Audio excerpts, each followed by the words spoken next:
let's read another story from my Once Upon a Property book that I got when I was in Boston. Today's story is going to be Jack and Jill and how they could have benefited from using a realtor when they were purchasing their home. Once upon a time, a newly married couple named Jack and Jill set out into the kingdom to do what most newly married couples would do: find themselves a perfect home to live happily ever after in. As luck would have it, while hiking in the faraway land, they came upon an open house of a hillside cottage. They both saw it and thought it could be the one. The owner of the cottage, an elderly farmer wishing to part with the property with haste, sensed their enamored states and came outside to greet them. "I'm Jack, and this is my wife, Jill," announced Jack. "We love your quaint cottage." The old farmer nodded and welcomed Jack and Jill into the charming abode. Jack and Jill looked around the lovely little cottage, then at one another. They could tell in each other's eyes that this home had to be theirs. So there's Jack and Jill, and they found that open house. "This cottage is all we have dreamed of and more," said Jill to the owner, whose smile began to widen so much his crooked teeth became visible. "Yes, I can see our lives being very happy here indeed," added Jack. "Let us do a deal now then," said the owner, getting out his papers in a rush. "Rest assured, I will sell for a fair price." "We cannot make arrangements until we have consulted Gwendolyn," interrupted Jill.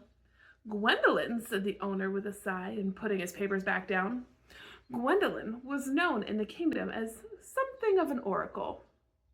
Her official title was Realtor because she was a member of the elite organization known as the National Association of Realtors. It was widely considered foolish and reckless to make home buying purchases without consulting Gwendolyn or her expert associates.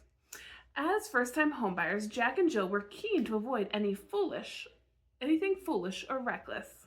So they sent a messenger on horseback to fetch Gwendolyn to come right away. The next morning she arrived at the cozy hillside cottage to meet an eager Jack and Jill, an even more eager homeowner. "Mind if I have a look around?" Gwendolyn asked the owner, who shrugged his shoulders in agreement. There's that owner selling his house. Gwendolyn studied every inch of the property. Jack and Jill watched as she took it all in, furrowing her brow and prodding the owner with insightful queries they didn't even think to ask themselves. Gwendolyn then took Jack and Jill outside to speak in private. "Tell us, Gwendolyn," Jack said anxiously. "Tell us how perfect this little cottage is and how we can live happily ever after in it." "Lovely, quite. But perfect? Rather not," said Gwendolyn, bluntly bursting Jack's bubble. Gwendolyn then explained to Jack and Jill that she noticed something worrisome when she tried the faucet. Only a frail trickle of rusty water came, a likely sign of corroded pipes. There's Gwendolyn testing out the faucet there. And then here they are outside talking about that little cottage. "But in a month's time, there may not be any water flowing through those pipes," she said, as Jack and Jill's faces began to deflate. "You will have to go up the hill every day just to fetch a pail of water. You'll surely fall down and break your crown. And no doubt Jill will be tumbling after. This is no way to live," urged Gwendolyn. "But we must have this home," cried Jill, who was already weighing her love for the cottage with her ability to drink rusted water, almost convincing herself that this home would be worth it. "To be sure, we must send for a home inspector immediately," Gwendolyn stated. So they sent forth a local home inspector, Gregor, to see if he might confirm Gwendolyn's plumbing concerns. Gregor arrived in due time and in a matter of minutes confirmed the pipes were indeed corroded and would require replacement if anyone was to inhabit the cottage comfortably. These repairs, Gregor explained, would be major and quite costly indeed, too costly for a young couple. So Gwendolyn began to work her magical negotiating skills. She turned to the owner of the cottage and said, "Jack and Jill wish to buy this home this very day, and they will do so if you agree to complete the expense necessary to fix your corroded pipes." The homeowner shook his head. "I won't do it," he said, rather miffed at the request. So Gwendolyn thought a bit more and said, "If you do not, Jack and Jill will be forced to go up the hill and fetch a pail of water every day. Jack will surely fall down and break his crown, and Jill will come tumbling after. Plus, based on this major repair and the general condition, the fair market value of the quaint cottage is lower than what you are offering. Take a look at comparables I've put together." This got the owner thinking, and he grumbled. He paced around the small cottage, murmuring to himself until eventually he said, "Fine, I will agree to fix the pipes and negotiate the price." There's Gregor checking out the pipes at the sink.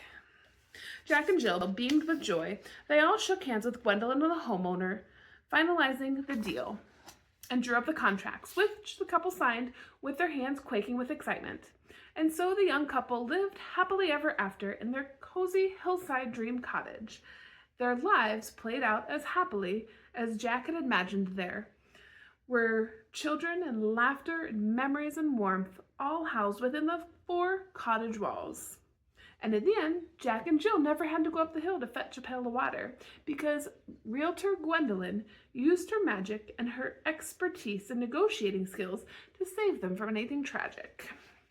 Okay, so there they are signing the papers with the homeowner, and then there's their happy little family. So this story has a couple of different things in it. You always want to have representation when you're purchasing a house. A seller of a house, if you're the buy side, more than likely isn't going to try to swindle you or isn't trying to pull anything over on you. They don't necessarily always know. And vice versa. If you're trying to sell your home for sale by owner, a buyer that is represented could come in and try to pull one over on the for sale by home owner. So it's a good idea to have representation on both sides of the transaction. In this situation, the buyer was a first-time home buyer, which I love working with because I like the education of buying a home. It's not something you do every day, so most people don't have a lot of knowledge with it. First-time home buyers are great in particular. You have some that are coming in with pages and pages of questions, and others think it's great and just sail right through the process. So don't be afraid to ask those questions. Write questions down so you don't forget when you do see your realtor. And also home inspections are key because you can walk into a house, fall in love with it, have the rosy colored glasses on, and you don't always see everything. So your realtor can help point out some of those. I like to play devil's advocate and point out things that people might not have noticed when they initially came to the house. It's not that they're good or bad things. It's just when you find the house that you love, you can sometimes overlook things that could potentially be an issue or that are going to affect the way you live, and you don't even realize it. So don't be afraid to ask those questions. Questions are so important when you're making one of the largest purchases of your life. So make sure you have a realtor that you really like and trust and aren't afraid to ask those questions. Let me know how I can help. I'll talk to you guys soon.